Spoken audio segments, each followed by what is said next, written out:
इरफान जी, आपको मेरी आवाज मिल रही है? जी जी जी जी, और हमारे साथ जुड़ चुके हैं वरिष्ठ संवाददाता हैं रमेश पुरोहित। इरफान जी, पहले मैं आपके पास आना चाहूंगी। जिस तरीके से आपके अध्यक्ष ने जो आरोप लगाए हैं कि 30,000 रोहिंग्या हैं, आप खुद क्लियर कर दीजिए कितने रोहिंग्या हैं?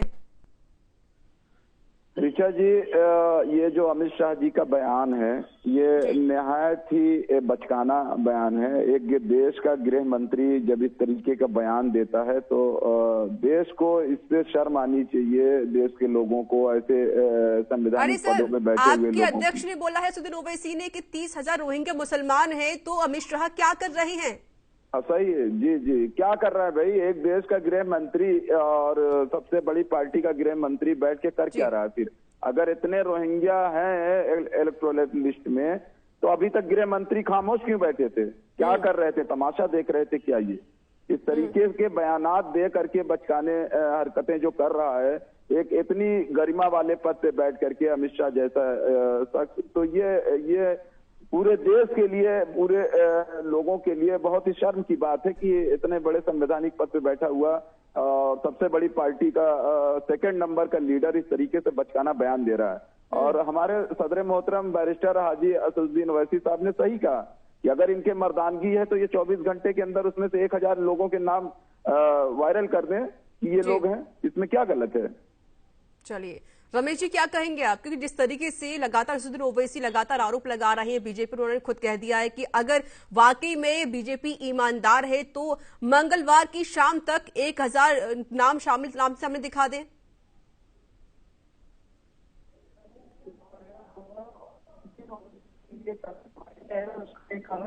जो है पॉलिटिकल जो प्रभाव है वो दिखाई देता है।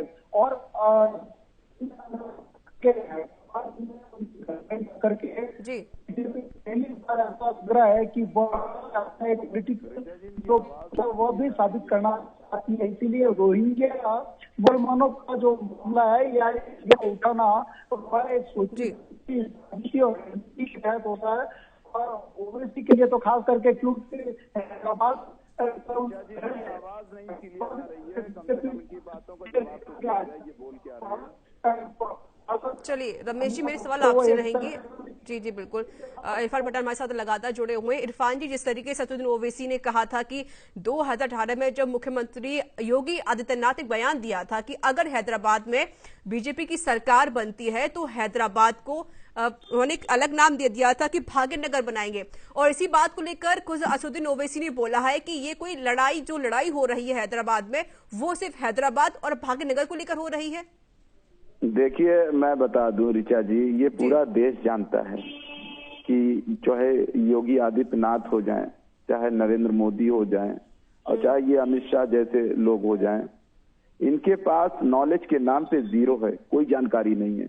ये देश की जनता को हिंदू मुस्लिम नामकरण, तमाम गाय गोबर, लव जिहाद, तमाम ऐसे मुद्दों में भटकाए रखना चाहते हैं ताकि देश का युवा न नौकरी मांग सके, न देश का युवा रोजगार मांग सके, न देश का युवा हमसे कोई मुतालबा कर सके। वो इसी में उलझा रहे और ये लोग अपनी सत्ता की मलाई और सत्ता के आसन पे आसीन रहे। यही इनका मकसद है। योगी आदित्यनाथ जी के तमाम ऐसे बयानात हम लोगों के सामने आए जिसमें लोगों ने खुद ही कहा, वो चाहे हिंदू कम्युनिटी से हो, वो चाहे मुस्लिम कम्युनिटी से हो, वो चाहे सिख कम्युनिटी से हो, जो भी बिलोंग करता है, लोगों ने खुल करके कहा कि एक बाबा जो मंदिर का घंटा बजाता है, एक बाबा की सिर्फ इतनी हैसियत होनी चाहिए कि वो पूजा पाठ करे, वो देश के संवैधानिक पदों में बैठने के अधिकारी नहीं है कहीं से।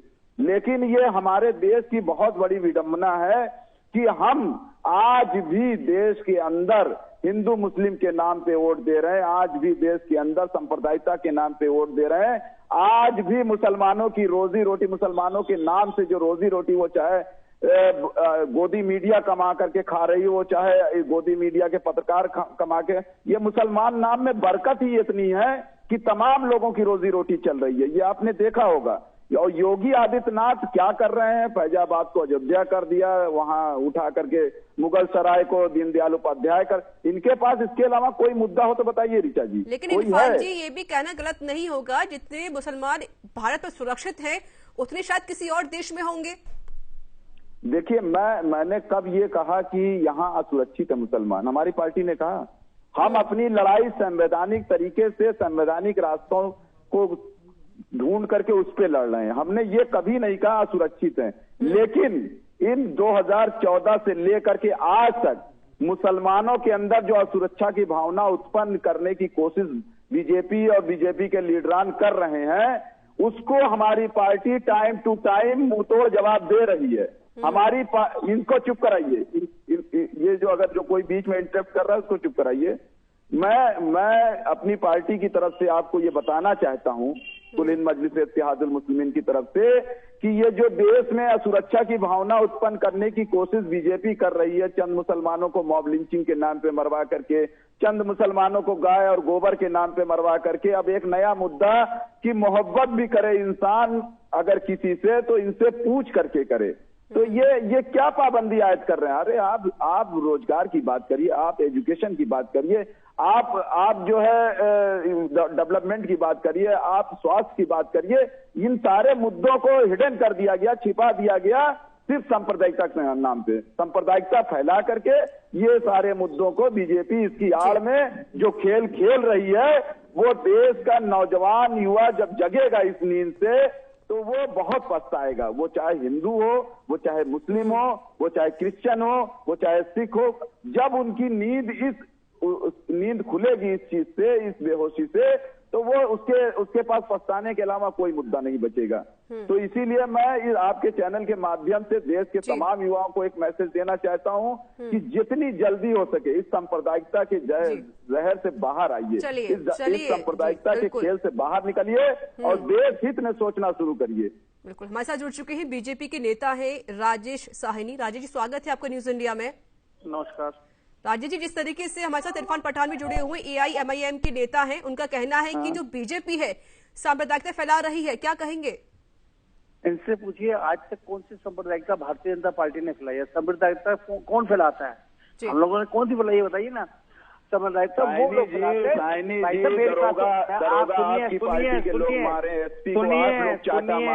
इरफान जी, पहले आप सुन लीजिए। इरफान जी, मेरी बात सुन लीजिए। सुनिए, गाय के नाम पे आप लोग मारे, नौटंकी करते हैं, जिहाद के नाम पे आप लोग करें, कब्रों से मुस्लिम औरतों को निकाल करके इरफान जी, राजेश जी को बोलने दीजिए।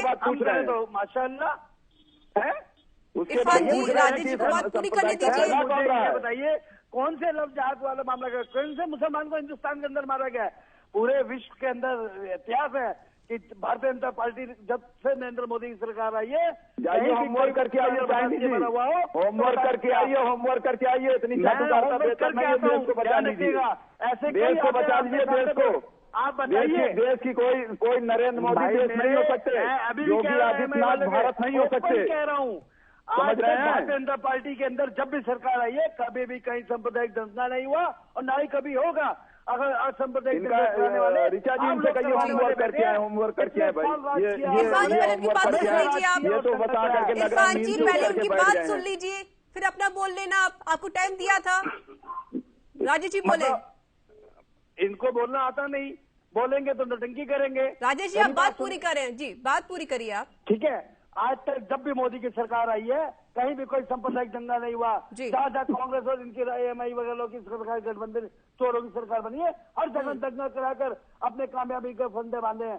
बिहार के अंदर मुंह खाने की खानी पड़ी इन लोगों को। गुजरात में परिषद आपकी सरकार में दंगा हुआ था 2002 का। आज गुजरात के अंदर किसी महिला मुस्लिम से जाके पूछ लीजिए, अगर वो रात पहले जो सेफ्टी और अब की सेफ्टी में खुद बता देगी महिलाएं कि मोदी राज में भाई इनको भेजिए, सोने के लिए भेजिए, ये सो करके चले आ रहे हैं भाई। ये नौटंकी करना बंद कीजिए। सुनिए, आने वाले 2024 में भी आपको बता दें जितनी सरकार हमारी सीटें आई उससे कई जो सीटें आएंगी और देश जनता, देश का युवा और महिलाएं, खासकर मुस्लिम संगठन की सबसे आगे भारतीय जनता पार्टी को विजिट करेंगी। बिहार के अंदर भी देखिए चुपचाप रह गए महिलाओं ने पूरा क्या खा करके आए हैं साइनी जी? चलिए, मेरे सवाल आपको जुड़ चुकी है। कांग्रेस के नेता है संदीप त्रिपाठी। सीधा देता हूँ। संदीप जी, स्वागत है आपको न्यूज इंडिया में। संदीप जी, को मेरी आवाज मिल रही है? जी, इरफान जी, लगातार जिस तरीके से आप बीजेपी में निशाना साध रहे हैं कि 30,000 रोहिंग्या मुसलमान हैं, लेकिन बीजेपी कह रही कोई मुसलमान नहीं आया है, यानी कि जो बाहर के मुसलमान जो आते हैं वो नहीं आए हैं। और इस पूरे मामले को लेकर बीते सालों पहले भी यही कहा गया था कि जो बाहर से मुसलमान आ रहे हैं उनको बाहर किया जाएगा, उनको इसमें शामिल नहीं किया जाएगा भारत में, लेकिन आपकी तरफ से भी ये लगातार आरोप लगाए जाते हैं।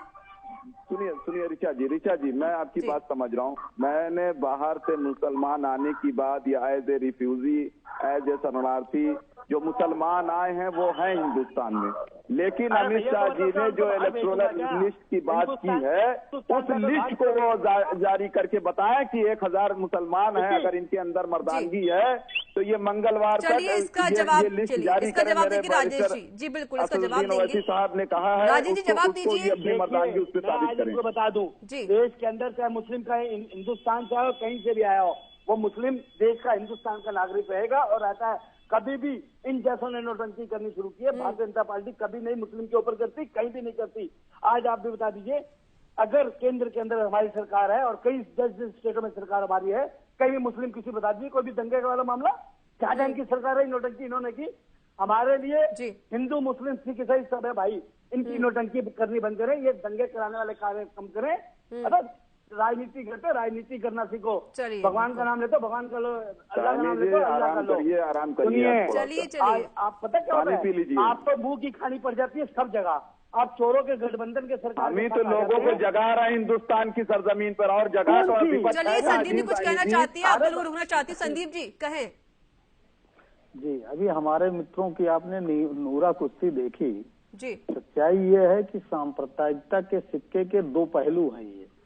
ये एक दूसरे के बिना अधूरे हैं। इनसे भी हमको सर्टिफिकेट देना पड़ेगा। जब तक जो है ओवैसी जी जो है मोदी जी और अमित शाह को ललकारेंगे नहीं, और अमित शाह और मोदी जी ओवैसी को ललकारेंगे नहीं, तब तक ध्रुवीकरण नहीं होगा।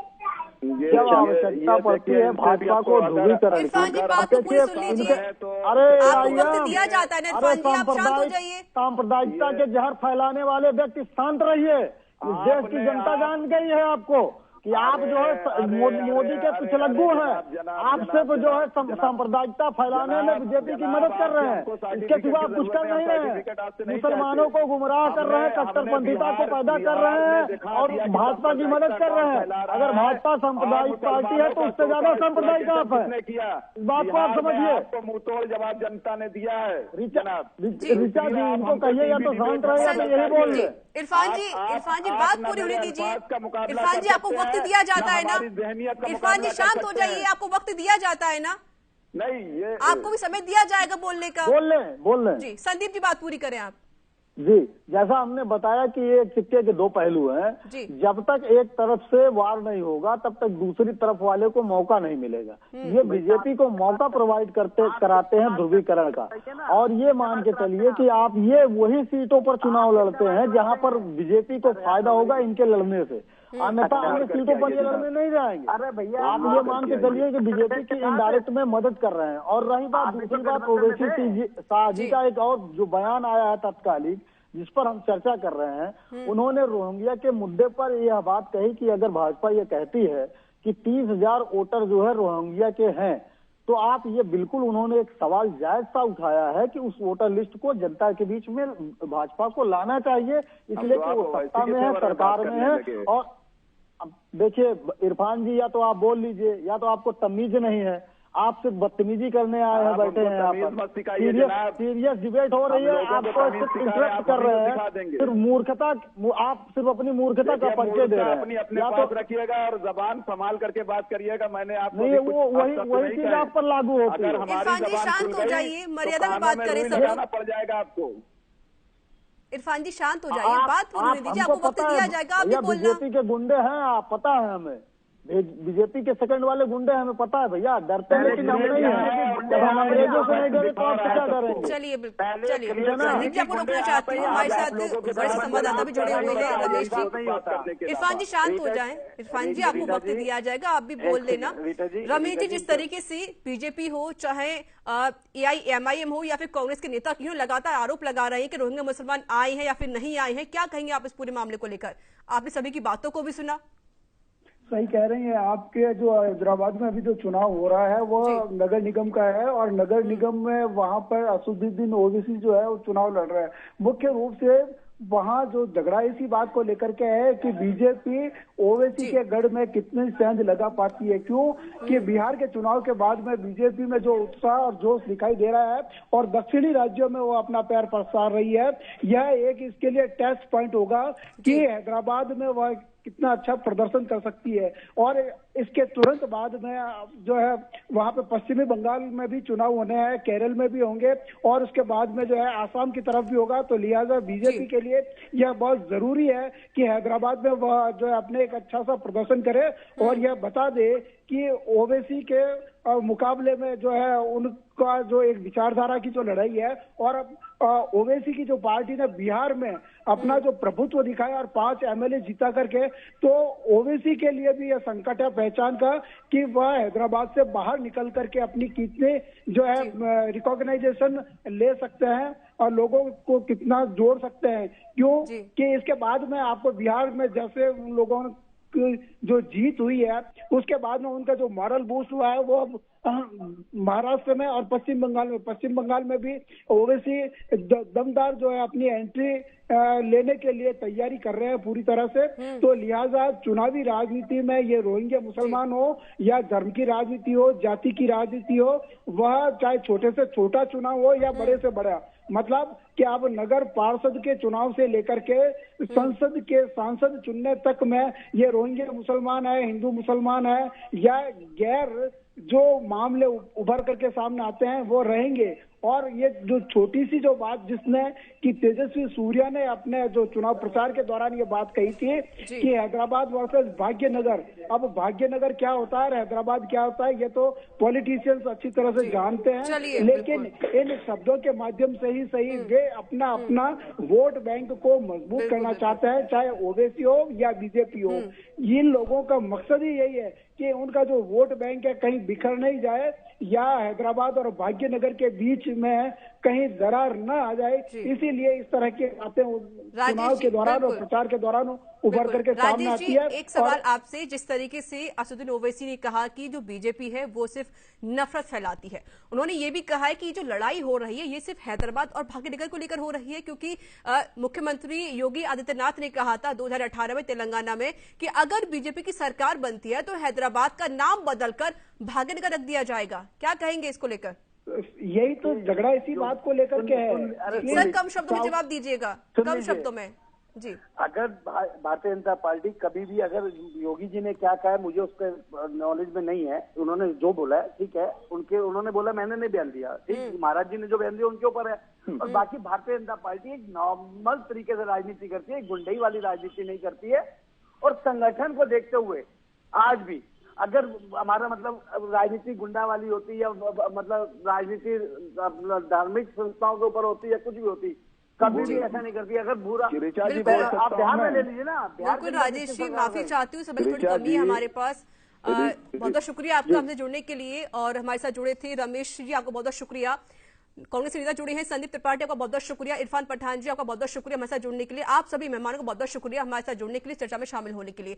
तो बता दें आपको कि लगातार ओवैसी निशाना साधते रहते हैं बीजेपी पर। उन्होंने अमित शाह पर आरोप भी लगाया है कि अगर बीजेपी वाकई ईमानदार है तो बीजेपी को मंगलवार की शाम तक 1000 जो रोहिंग्या मुसलमानों की लिस्ट जारी कर दी जाए। और साथ ही साथ उन्होंने ये कहा ये जो लड़ाई हो रही है ये सिर्फ हैदराबाद और भाग्यनगर को लेकर हो रही, क्योंकि 2018 में खुद उत्तर प्रदेश के मुख्यमंत्री योगी आदित्यनाथ ने तेलंगाना में कहा था कि अगर बीजेपी की सरकार बनती है हैदराबाद में तो हम हैदराबाद का नाम बदलकर भाग्यनगर रख देंगे। लेकिन तो देखने वाली बात है, क्योंकि जिस तरीके से वहां पर हैदराबाद में जो राजनीति की दरारें बढ़ती ही जा रही, लड़ाइयां होती जा रही, तो देखने वाली बात होगी कि क्या आता है रिजल्ट पे।